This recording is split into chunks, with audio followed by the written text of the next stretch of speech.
Malam kelima. Kisah nelayan dan jin. Sahrajat melanjutkan ceritanya. Raja Yunan lalu berkata kepada menterinya itu, "Hai menteri, ketahuilah bahwa perasaan iri telah merasuki dirimu atas orang pintar itu. Kau tentu ingin agar aku membunuhnya, dan sesudah itu aku akan menyesal seperti yang pernah menimpa Raja Sinbad yang membunuh burung elang kesayangannya."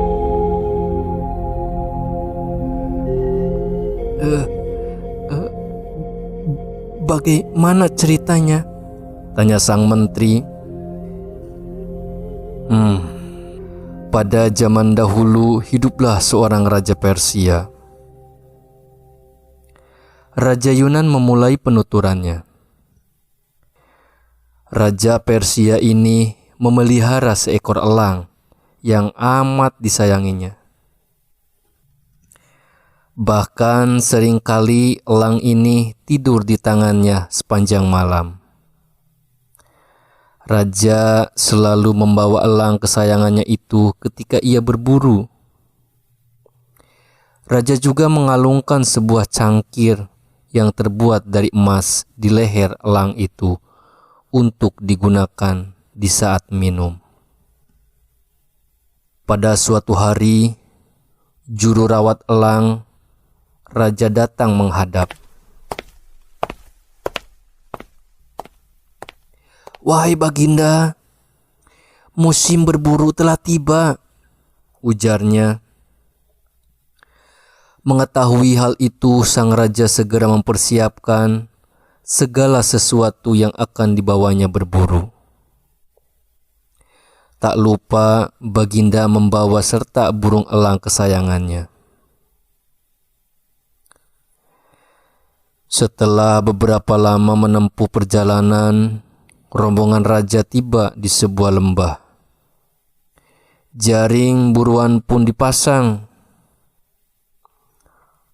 Tak perlu menunggu terlalu lama ketika tiba-tiba seekor kijang terperangkap di dalam jaring yang mereka pasang. Pada saat itu raja berkata, "Kalau ada di antara kalian yang menyebabkan kijang ini terlepas, maka aku akan membunuhnya." Mendengar ancaman sang raja, seluruh pengawal memperkuat jeratan jaring buruan mereka yang mereka pegang. Entah bagaimana kijang yang terjerat di dalam jaring itu menghadapkan mukanya ke arah raja seraya menundukkan kepalanya, seakan-akan kijang itu sedang bersujud kepada raja. Melihat itu, sang raja pun menganggukkan kepalanya dan tiba-tiba sang kijang itu melompat ke atas kepala raja dan melarikan diri. Seraya terkejut atas apa yang dialaminya, Baginda Raja memalingkan pandangannya ke arah para pengawal. Raja pun melihat bahwa para pengawalnya itu menunjukkan tatapan mata yang aneh padanya. "Wahai menteri, apa yang mereka guncingkan?" Menteri menjawab, "Mereka ramai membicarakan pernyataan Baginda tadi bahwa Baginda akan membunuh siapapun yang menyebabkan kijang tadi melarikan diri." Mendengar sindiran itu, raja langsung bersumpah, "Demi hidupku, akan kutangkap kijang itu kemanapun larinya." Raja pun kemudian mengikuti jejak kijang yang tadi melarikan diri. Tak terlalu sulit bagi raja untuk menemukan kijang yang dikejarnya. Sebelum raja mendekati kijang tersebut, seketika elang kesayangannya terbang menerkam kijang itu. Hingga matanya buta dan kijang itu pun berhasil ditaklukkan. Kemudian raja mengeluarkan sebilah besi dan dipukulnya kijang itu. Raja lalu menyembelih kijang hasil buruannya itu. Pada saat itu udara terasa amat panasnya. Sementara tempat itu adalah gurun yang kering kerontang. Raja dan kuda yang ditungganginya mulai merasakan haus. Raja memandang sekelilingnya untuk mencari air. Ajaib. Raja menemukan sebatang pohon yang dari batangnya keluar air. Tanpa pikir panjang, sang raja langsung mengambil cangkir yang terdapat di leher elang peliharaannya dan mengisinya dengan air. Setelah cangkir itu penuh, raja meletakkannya di hadapannya, dan tiba-tiba elang kesayangannya menyambar cangkir itu hingga air di dalamnya tumpah. Raja pun mengambil lagi cangkir yang terjatuh dan kembali diisinya dengan air. Sang raja mengira bahwa kelakuan elangnya itu disebabkan karena elangnya juga merasakan haus seperti dirinya. Untuk kedua kalinya, sang raja meletakkan cangkir yang berisi air di hadapannya, namun lagi-lagi elang miliknya terbang dan menyambar cangkir tersebut hingga airnya tumpah. Bukan main marahnya sang raja kepada burung peliharanya itu. Diambilnya untuk ketiga kalinya dan langsung diberikannya kepada kuda tunggangannya. Namun, lagi-lagi si elang terus berusaha menumpahkan isi cangkir itu dengan sayapnya. "Dasar burung terkutuk, mengapa kau halang-halangi kita semua untuk minum?" ujar Baginda Raja seraya mengayunkan pedangnya ke arah elang miliknya. Hingga putuslah sayapnya. Sembari menahan sakit, elang kesayangannya raja itu memberi isyarat kepada raja untuk melihat ke atas pohon tempat dia mengambil air. Raja pun mengangkat kepalanya ke atas pohon untuk melihat apa sebenarnya yang ada di atas pohon. Raja terkejut karena ternyata di atas pohon itu terdapat seekor ular besar yang membiarkan bisa dari mulutnya menetes ke bawah pohon. Bukan main penyesalan yang dirasakan oleh sang raja ketika menyadari kebodohannya yang telah menebas sayap elang kesayangannya. Dia lalu bangkit dan menaiki kudanya untuk kembali ke tempatnya semula.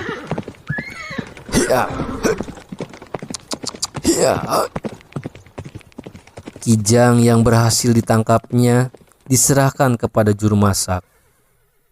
Kemudian sang raja duduk, sementara di tangannya elang kesayangannya sedang meregang nyawa. Burung yang amat disayanginya dan baru saja menyelamatkan nyawanya itu pun mati. Kesedihan sang raja meledak dalam penyesalan atas apa yang telah dilakukannya.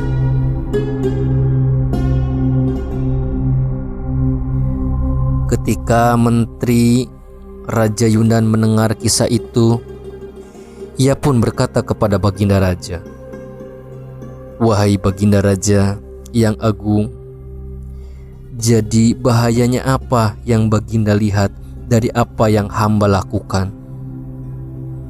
Sebenarnya hamba melakukan ini karena hamba kasihan kepada Baginda.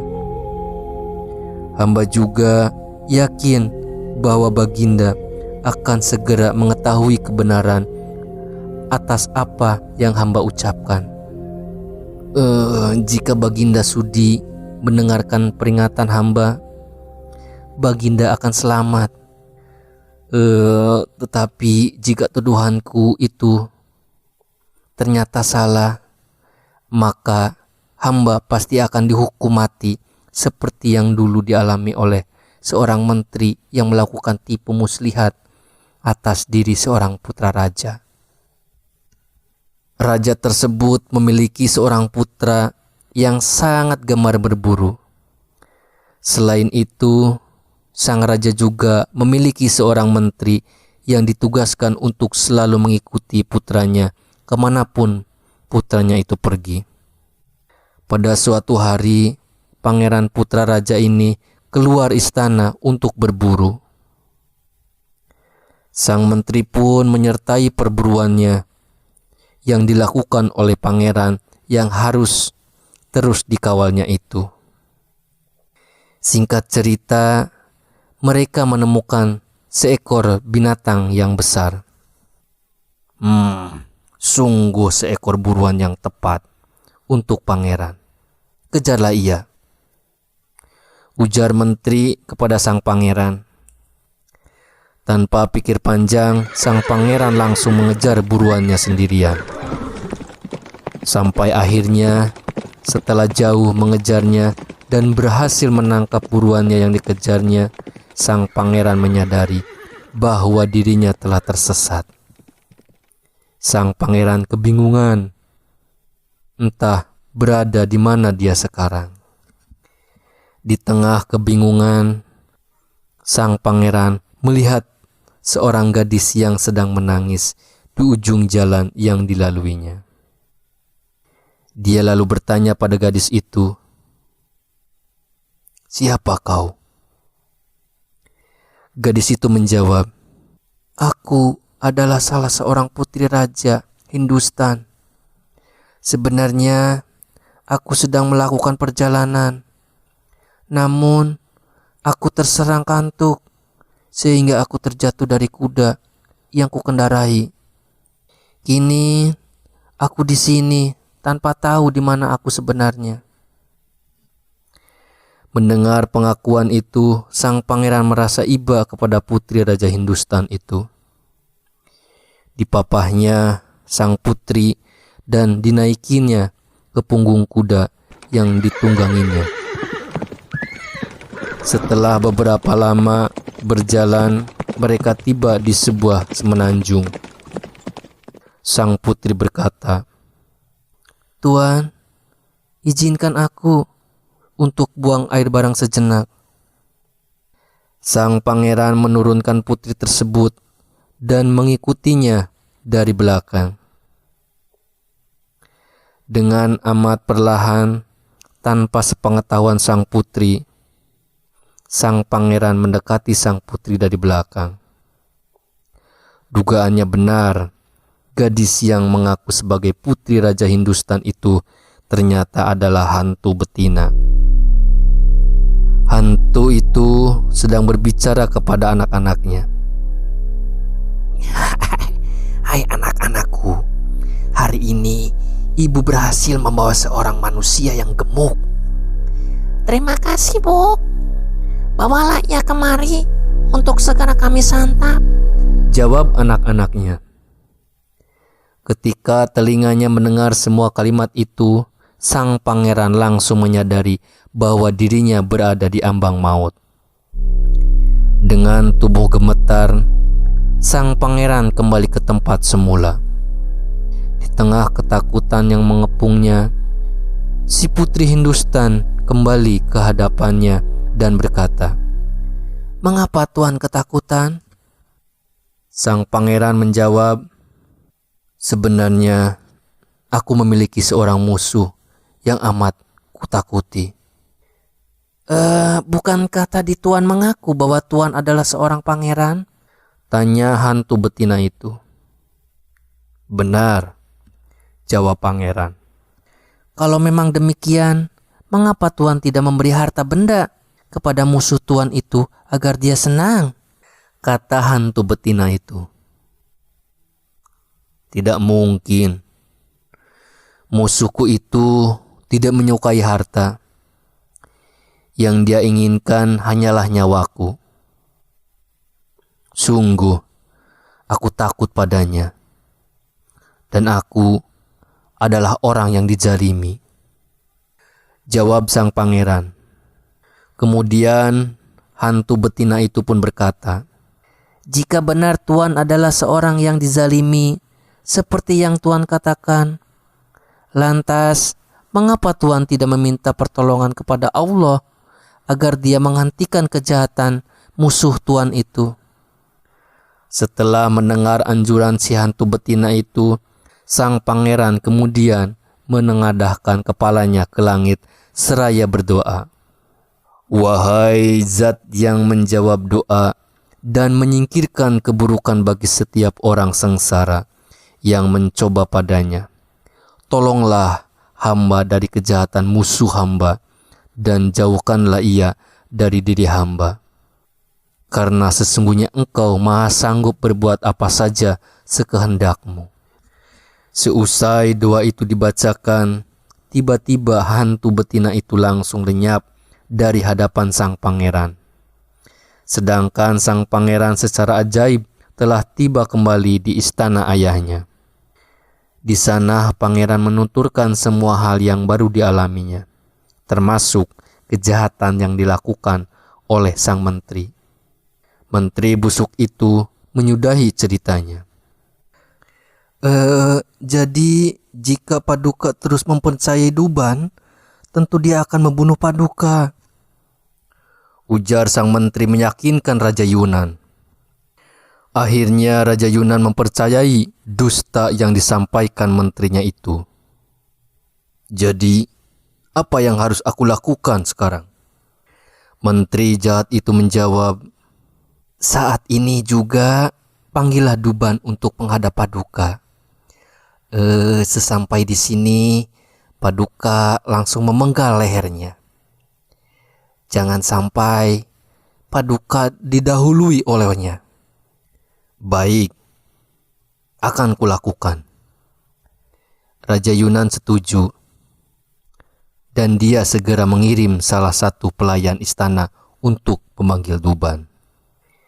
Ketika Duban sampai di hadapan raja, dia menyenandungkan lagu kasidah. Sungguh kau telah berbuat baik padaku sebelum ku minta. Segala kenikmatan datang aku tanpa halangan apapun.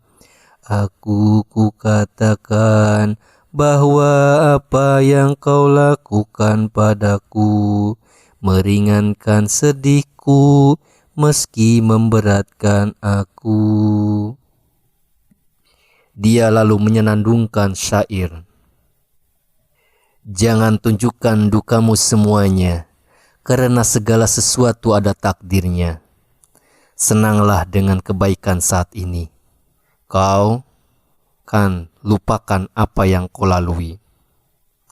Karena berapa banyak masalah yang melelahkan bagimu.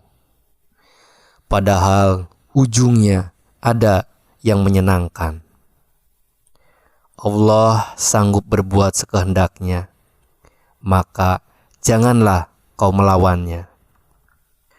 Duban kemudian melanjutkan senandungnya. Tenang dan berbaik-baiklah dengan segala susah hati, karena keresahan kan hilang akan yang jeli. Tak ada guna mengasuh budak yang sudah tua, tinggalkan dia agar kau selamat sejahtera. Apakah kau tahu mengapa kau panggil ke istanaku, wahai orang pintar? Ujar Baginda Raja. Hanya Allah yang mengetahui hal gaib, Baginda, jawab Duban. Aku memanggilmu ke sini tak lain adalah untuk membunuhmu, jawab sang raja. Mendengar jawaban itu, Duban terkejut. Lalu dia berkata, wahai Baginda, mengapa kau ingin membunuhku? Apa dosaku sehingga aku harus dihukum mati? Ada seseorang yang mengatakan padaku bahwa sebenarnya kau adalah seorang mata-mata yang datang ke sini untuk membunuhku, jawab raja. Kemudian raja memanggil Algojo untuk menyingkirkan Duban yang dianggapnya sebagai pengkhianat. Merasa dirinya terancam, Duban berseru, "Baginda, biarkan hamba hidup." Maka Allah akan membiarkan Baginda hidup. Jangan bunuh hamba, karena jika tidak, Allah yang akan membunuh Baginda.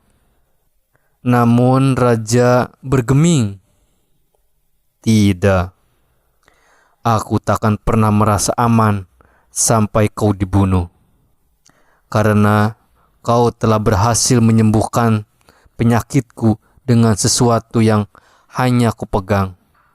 Maka kau tentu sanggup membunuhku hanya dengan sesuatu yang kucium atau dengan cara lain." Duban menyerga, "Wahai Baginda Raja, inikah balasan Baginda untuk hamba?" "Air susu dibalas air tuba." "Tidak, kau tetap harus kubunuh," ujar sang raja. Duban patah arang, air matanya meleleh. Dia menyadari bahwa perbuatan baiknya selama ini ternyata memang berada tidak pada tempatnya. Di tengah kesedihannya, Duban melakukan sepotong syair. "Maimunah adalah seorang gadis tolol, meski ayahnya termasuk orang berilmu. Tak pernah berjalan di tanah kering dan lumpur, kecuali dengan cahaya petunjuk, karena takut tergelincir. Ku beri nasihat, aku tak beruntung, karena mereka berdusta.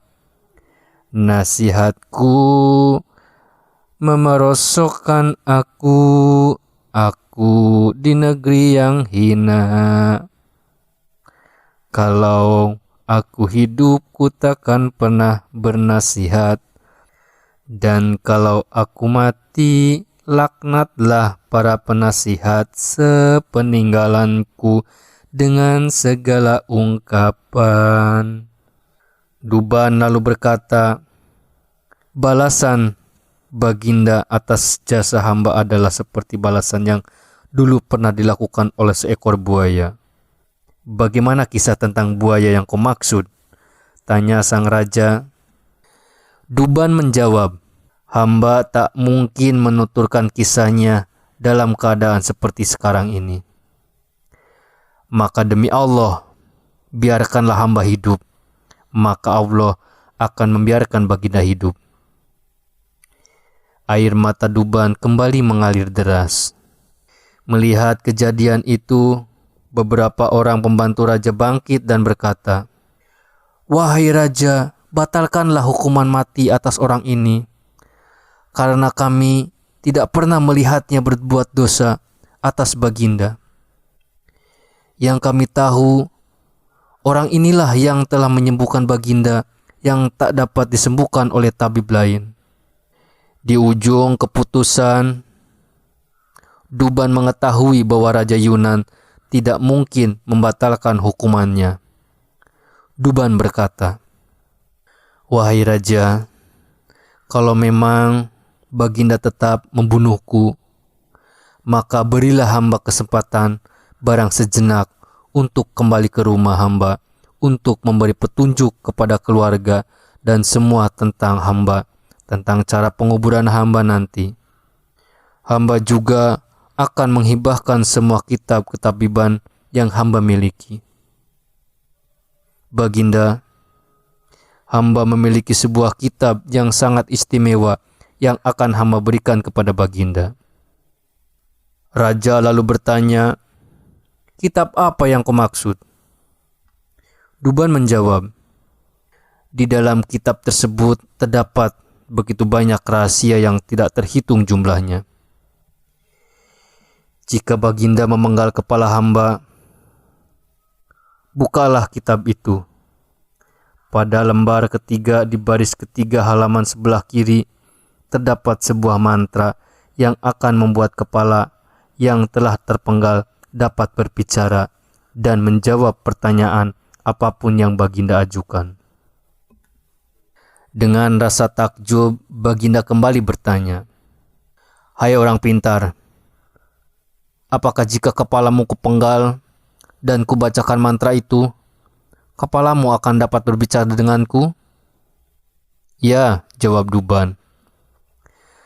Setelah itu, Raja mengizinkan Duban untuk pulang ke rumahnya di bawah pengawalan ketat. Duban masuk ke dalam rumahnya dan seharian dia menyelesaikan segala urusannya. Keesokan harinya, Raja kembali memasuki ruangan utama istananya. Dan tak lama kemudian, masuklah Duban, si orang pintar, dan langsung berdiri di hadapan Raja. Tampak tangannya memegang sebuah kitab kuno. Duban pun duduk seraya berkata, "Tolong ambilkan sebuah baki." Setelah baki yang dimintanya tiba, Duban berkata, "Wahai Baginda, silahkan ambil kitab ini. Namun, jangan Baginda buka kitab ini sebelum Baginda memenggal kepala hamba. Ketika kepala hamba sudah dipenggal, letakkan kepala hamba itu di atas baki. Karena dengan demikian, darah dari kepala hamba akan berhenti. Sesudah itu, silakan Paduka membuka kitab ini."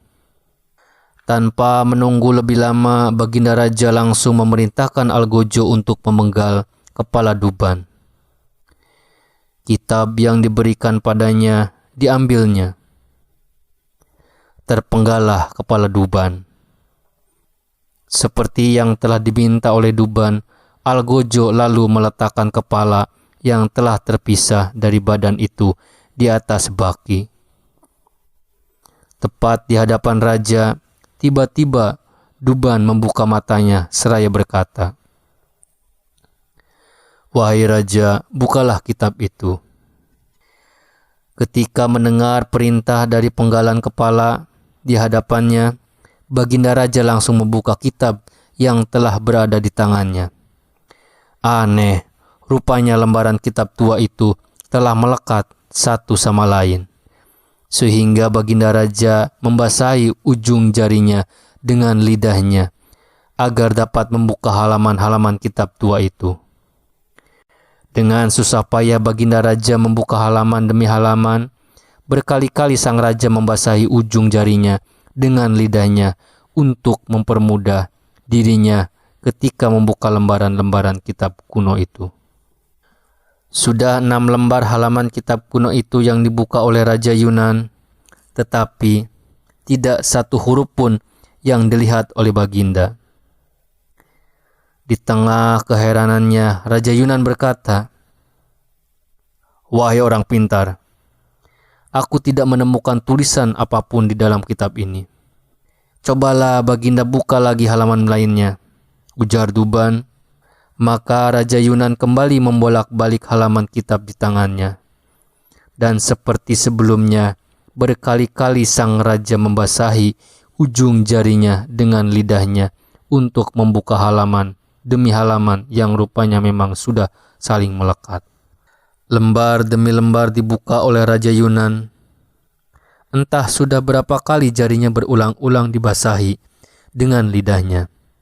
Sampai akhirnya Raja Yunan terjatuh dari singgasananya dan langsung tewas. Rupanya lembaran-lembaran kitab kuno yang diberikan Duban kepada Raja Yunan telah dibaluri racun yang amat mematikan. Tindakan raja yang berkali-kali membasahi ujung jarinya dengan lidah untuk membuka halaman kitab yang lengket telah membuat racun merasuk ke dalam tubuhnya. Melihat orang yang membunuhnya telah tewas, dari atas baki terdengar penggalan kepala Duban bersenandung. "Mereka berkuasa dan terus berlama-lama. Sungguh sedikit yang baik, seolah hukuman tak ada. Jika harus insaf, insaflah. Tapi mereka menolak. Maka waktu datang dengan bencana dan bala, biarlah lisan kenyataan yang menyendandungkan ini balasan itu, karena tak ada yang mencela zaman.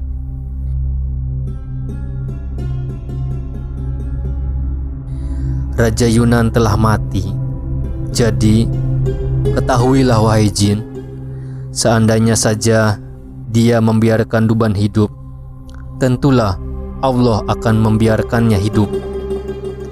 Akan tetapi, sang raja lebih memilih untuk membunuh Duban yang telah menolongnya. Maka Allah membalas kejahatannya. Begitu pula denganmu. Jika kau membiarkan aku hidup, maka Allah akan membiarkanmu hidup. Ujar si nelayan tua kepada jin di dalam botol tembaga yang dibawanya. Assalatu wassalamu alaik. Malam hampir lewat, pagi sudah dekat. Sahrajat menutup mulutnya rapat-rapat.